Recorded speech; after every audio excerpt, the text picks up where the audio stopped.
Hello everyone and welcome back to this tutorial series about how to create a 3D game in C++ from scratch. In this 11th video tutorial we will see how to render our first 3D cube. We will see how to rotate it along the X, Y and Z axis, and most importantly we will see how we can manage the vertices of triangles that will compose our 3D model in a more smart way through the usage of index buffer. As always, we will face three main parts: requirements, design and implementation of all the necessary things to make and render a 3D cube. So let's start with the requirements. We need a C++ height, Visual Studio is recommended. The target platform is Windows. We also need DirectX 11 SDK. And last but not least, a bit of knowledge of C++ programming language is recommended. Now we can start the design part. The goal of this tutorial is to make and render a 3D cube. So, as first thing, how can we build a 3D model like a cube? As we have already seen in the 6th video tutorial, to make a 3D or 2D model, the first thing we need to do is to set up a buffer of vertices.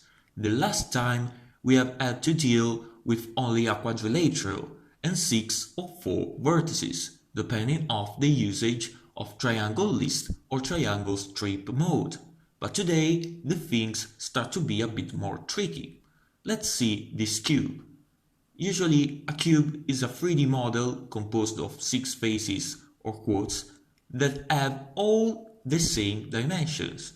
If we analyze a bit this image, we can also see that the cube has 8 vertices, only 4 more vertices respect the quad. At this point, how can we use those 8 vertices to draw our cube? There are many ways to do this. In particular, today we will see the approach based on the triangle list mode and the so-called index buffer. What is an index buffer? Like a vertex buffer, index buffer is a memory buffer where a series of indices are inserted. These indices refer to the position of the various vertices inside the vertex buffer that we pass with the setVertexBuffer function. We can think about index buffer as a list of indices that refers to particular vertices, where each 3 sequential indices corresponds to a triangle. For example, here we can see that the 3 sequential number with red background will make the red triangle. Instead, those with blue background, the blue triangle. So what does that mean? That now we can reuse the same vertices to build different triangles. Instead, previously, we could only use the vertex buffer and insert, usually multiple times, the same vertices in order to create the various triangles. Well, now we have to understand what vertices we have to insert in our vertex buffer. Our cube will have a width, height and depth of 1 unit, and its center will be the origin, so the point whose coordinates are all at 0. Let's see this reference coordinate system. Here each face of the grid have a length of 0.5 unit. In order to have a cube of 1 unit length along each axis and placed in the origin, we need to figure it as in this image, where half of it is placed in the negative area and the other half in the positive one, and this is done for each axis. Now that our reference coordinate system is ready, we can easily find out the various coordinates of each vertex.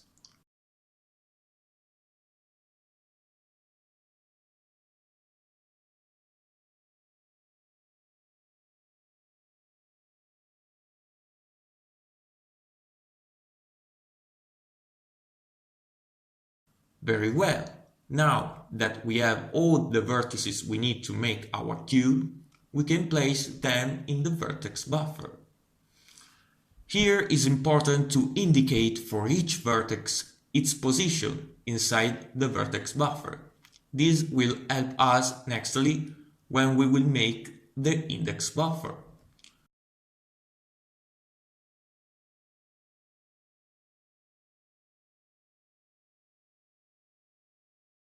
Good! Now that we have inserted all the vertices in the vertex buffer, we can start to create the index buffer. Here we don't need nothing but the various indices of our vertices. Let's start to insert the first three indices. This will create a triangle. Then we will insert the next three indices that will create another triangle, and so on in this way.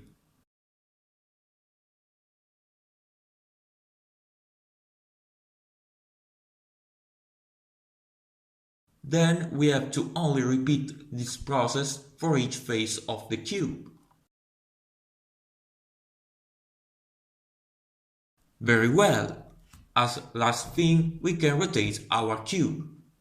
In order to rotate it, we have to come back to our transform matrix class and put some functions that allow us to create the various rotation matrices. As we have said in the previous video, we have 3 rotation matrices in total, one for each axis, x, y, and z. In order to make these functions, we can use this image as reference. And that's all! We have all the materials to start to implement our rotating cube. But before that, let's start the class diagram. We need to add the index buffer class that is not so different to vertex buffer class. Then we need to add an important method inside the device context that is setIndexBuffer in order to bind the buffer to the graphics pipeline, and draw indexed triangle list to be able to render our mesh using the index buffer. In graphics engine class, instead, we need to add the createIndexBuffer method that, as the other method, instantiate the index buffer class. In the matrix 4x4 class, in the end, we will add the 3 methods setRotationX, setRotationY, and setRotationZ in order to create the various rotation matrices. Very well, at the end our class diagram will be like this. Now we can start the implementation. As first thing, let's create a filter and let's call it index buffer.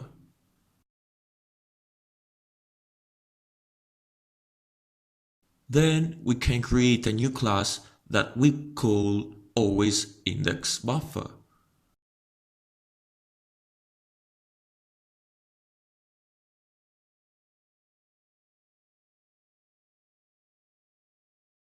Now, since the index buffer class is pretty similar to vertex buffer class, let's copy paste the content of the vertex buffer class files in the index buffer class files.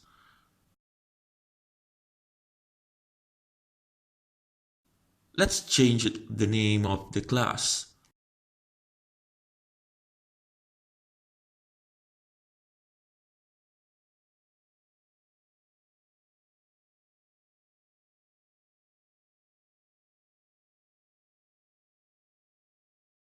The parameters of load method.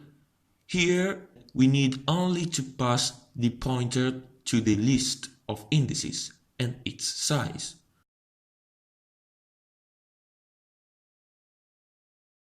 Let's change the name of some methods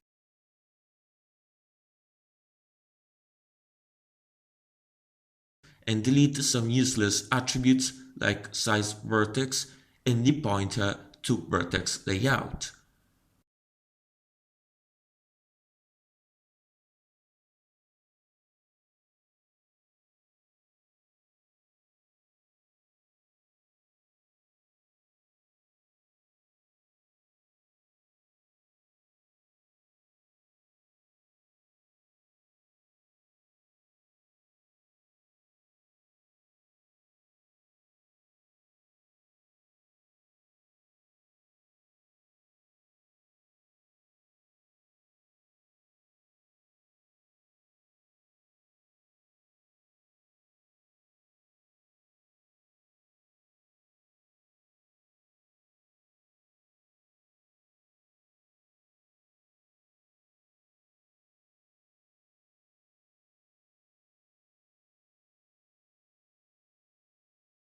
In the C++5 of index buffer, let's change the code of load method.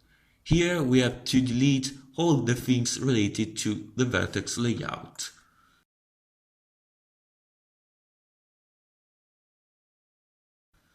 Change the size in bytes of the list. Now each element will have a size of 4 bytes, so let's put it there.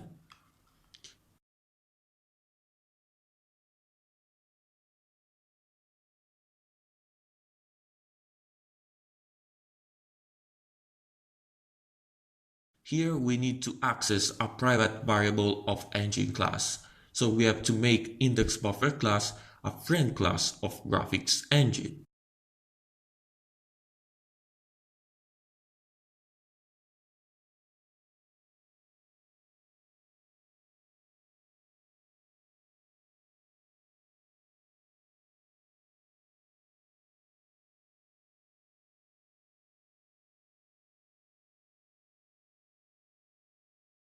And then, as last thing, let's delete all the creation part of vertex layout. That here is not necessary.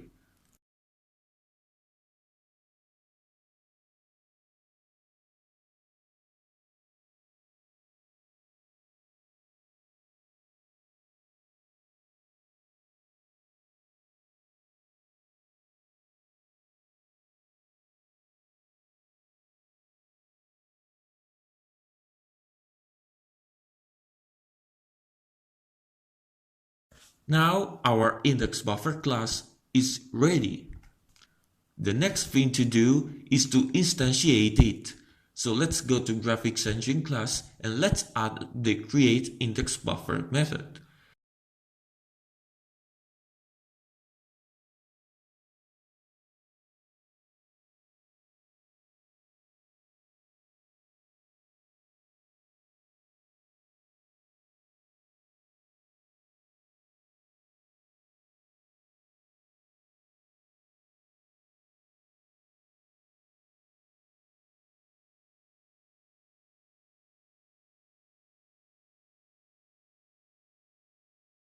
Here we have to do nothing but create a new instance of index buffer class.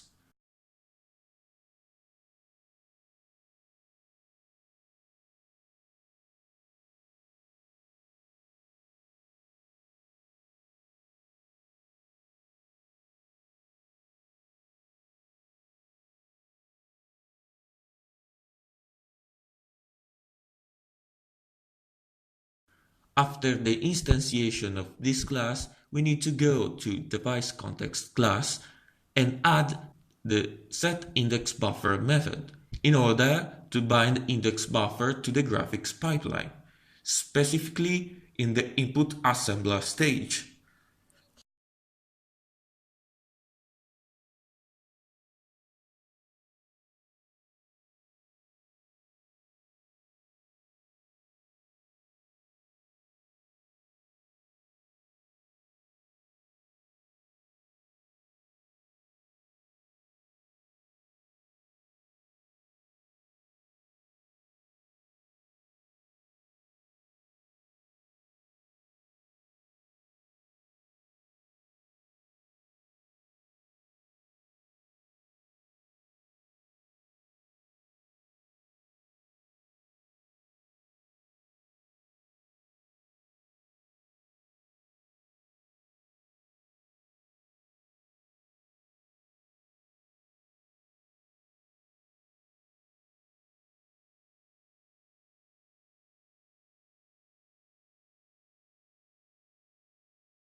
Also, we need to tell how many bytes each index is composed, and so we will tell it that the size will be of 32-bit using this flag.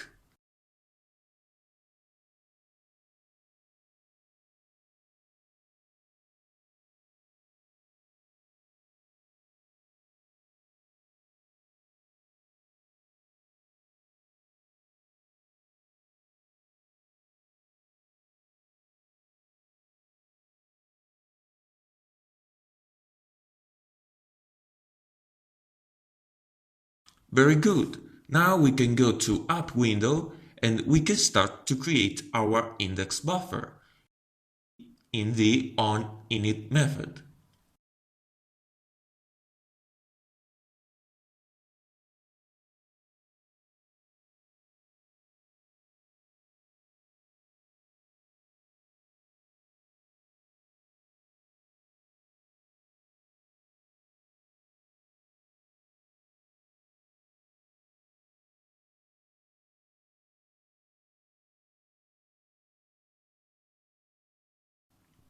And of course, we need to add an attribute for it.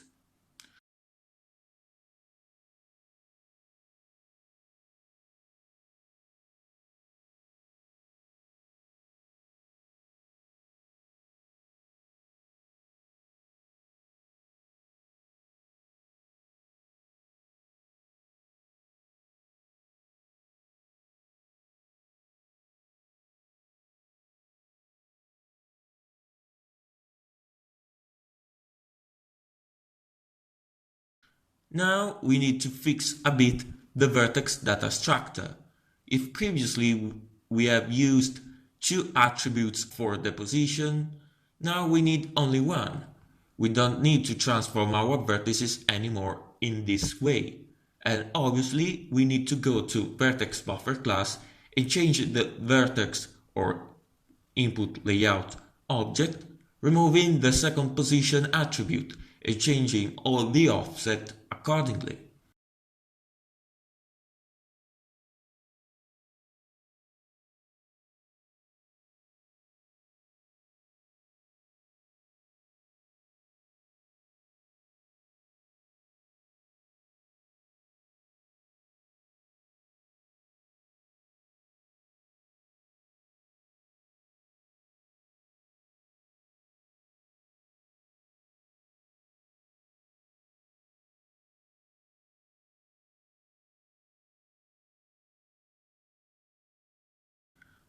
Let's turn back to App window and let's start to fill our vertex list with all the vertices we have found during the introduction.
Good.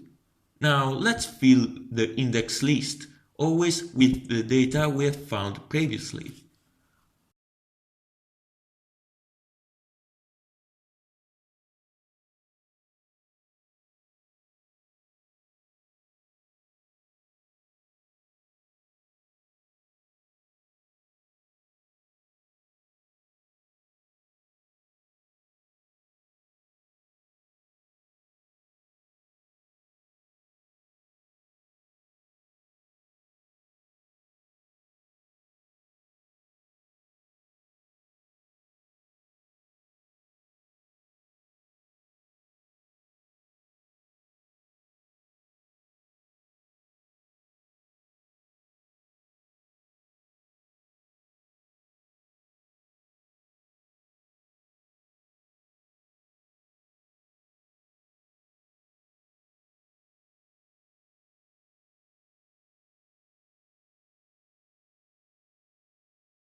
At this point, we can load the index list to the index buffer.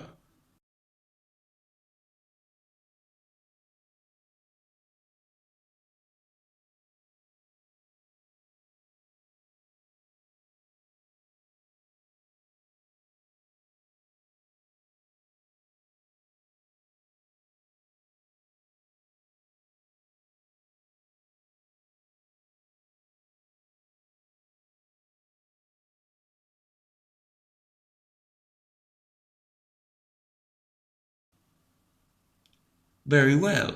Now vertex and index buffers are ready.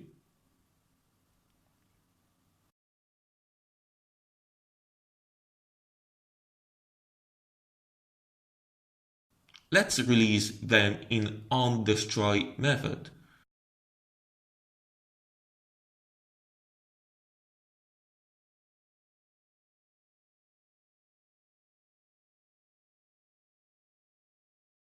Here we need to handle the release of custom buffer too.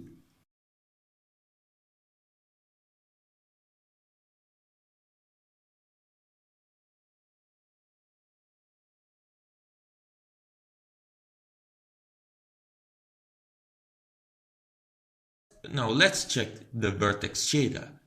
Even here, we need to change the vertex layout, deleting the second position attribute.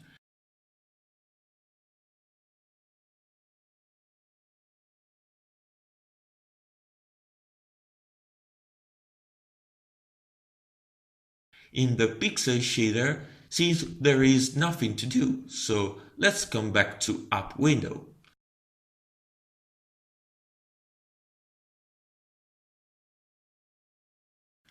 And in onUpdate method, let's go where we call setVertexBuffer. And after it, let's add setIndexBuffer.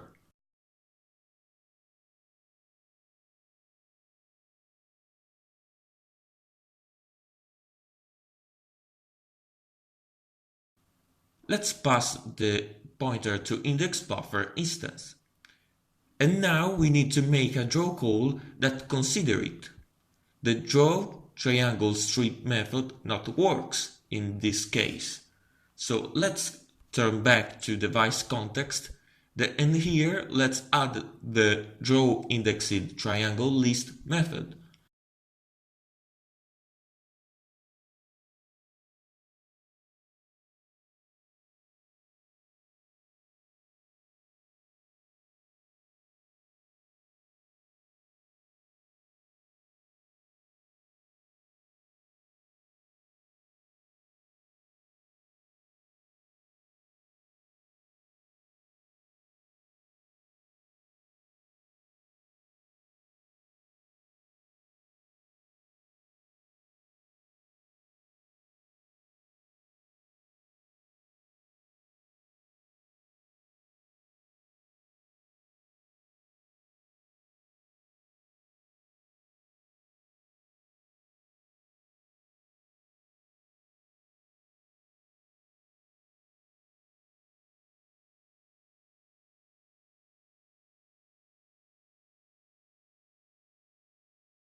The implementation is not so different respect the others draw call.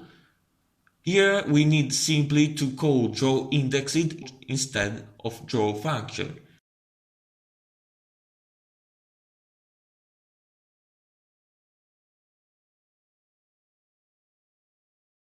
And pass the number of indices that we have previously loaded.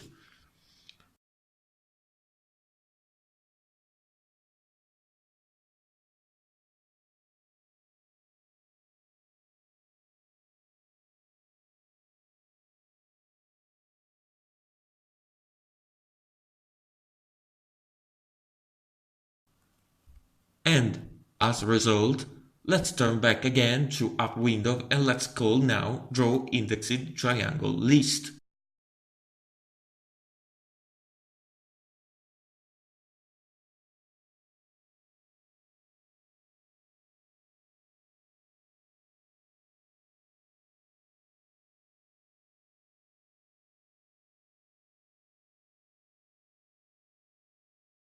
Very good. We have almost finished. Let's see if all the things work. Let's go for a while to the update quote position and let's comment all the code relative to the word matrix, and let's set it with a scale of 1 for each axis.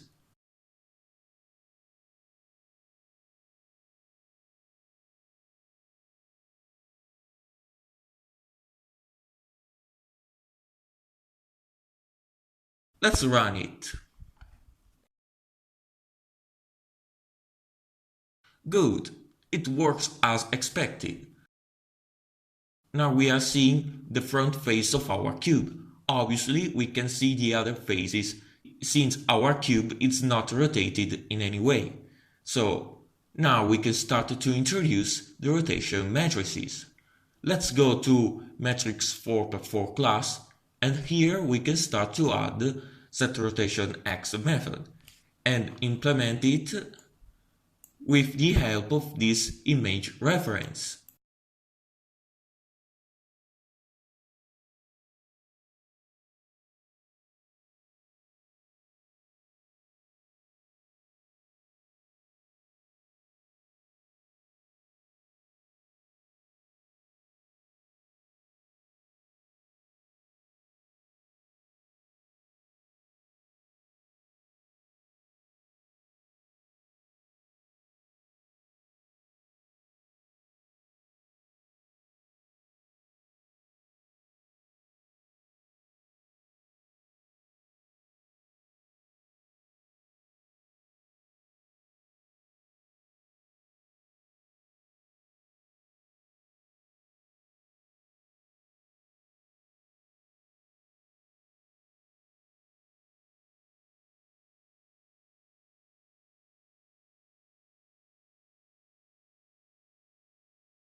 Then the same thing for setRotationY,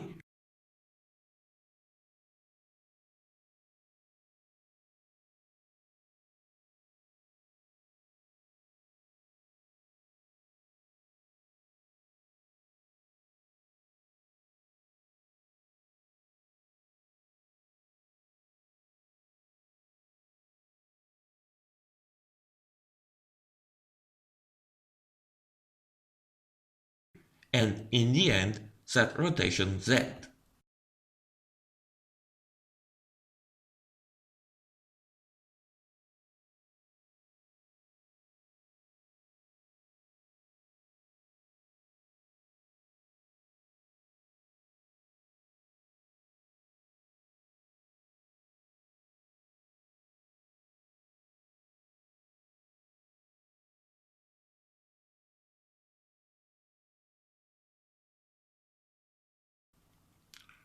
We have almost finished.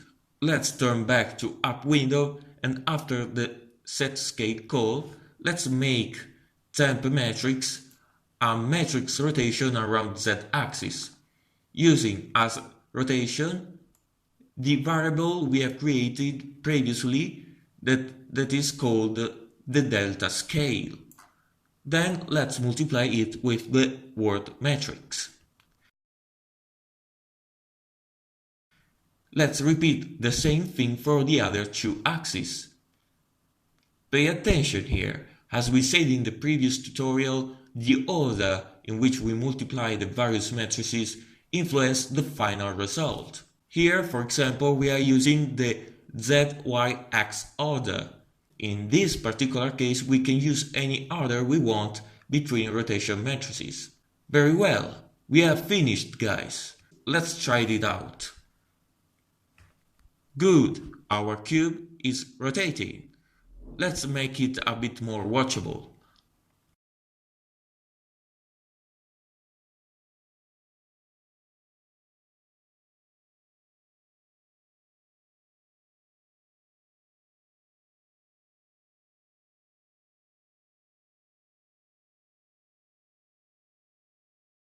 Let's change a bit the color of various vertices.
And as really final thing, to make our cube small, we can change temporarily this value from 400 to 300.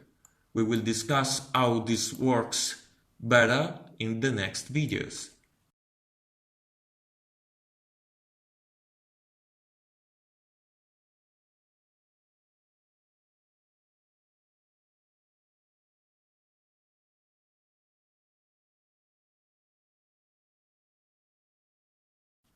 And that's all for now, folks. Today we have finally rendered and animate a 3D model on the screen. The next time we will talk about the management of input controls like mouse and keyboards in order to create our first-person camera control. I hope you enjoyed this video. See you soon. Thanks for watching.